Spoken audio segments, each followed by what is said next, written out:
Ayun mo isa, taas yung isang hita mo, taas mo rin. Taas mo. Taas mo gano'n, taas mo. Taas mo. Isa.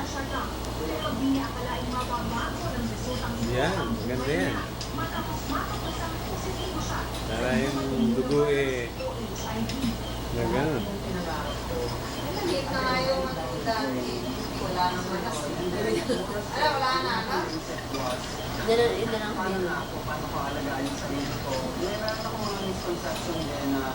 Dapat dati na itataas yung gano'n nga. Taas mo dati? Taas mo gano'n?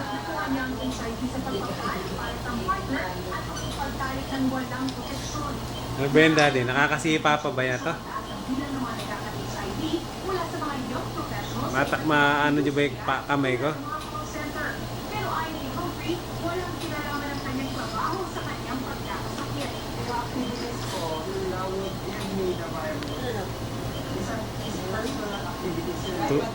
Tulak nyo nga yung kamay ko. Tulak mo lang pa kami yan.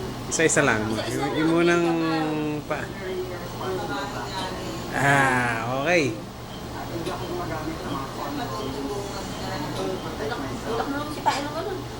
Tutulak mo pa ako. Hindi pa makatulak. Iberi isa na yun eh. Hindi ka nagkakakaan.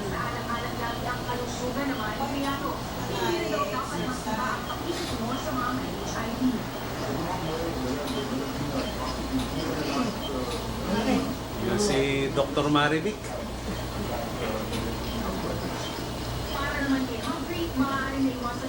Physical therapist na si Maribel. Pagdaman sa unang tingin ay tila negatibo ang dating ng balita na tumataas ang dami ng mga nagkakaroon ng HIV at AIDS sa bansa. Pero yung kamay niya mukhang malaki. Yung kanan kasi hindi masyadong nagagalaw dahil nakaharang yung mga puso. Tulad ng reproductive health at sex education sa mga paaralan. Tayo ko. Taas ko. Sa ngayon daw kasi marami pa rin sa mga Pinoy ang Ewan, baka nga nasasaktan.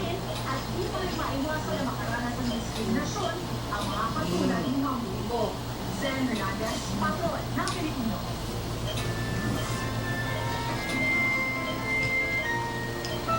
Kapag pinais sa euro mula pa sa Bato City, ang umaakala ng tulong at dasal para makipalubog ang sakit. Sa unang tingin, aakalain mong wala hinihindang sakit si Adonis Cogan. Apat at dalawang taon gulang, buron sa pero sa loob ng 10 taon, matatagpuan ang malihang sakit na small cell carcinoma. Parehong pa wala eh mo. Para sa makapagpagamot. Nainitan ka? Nainitan?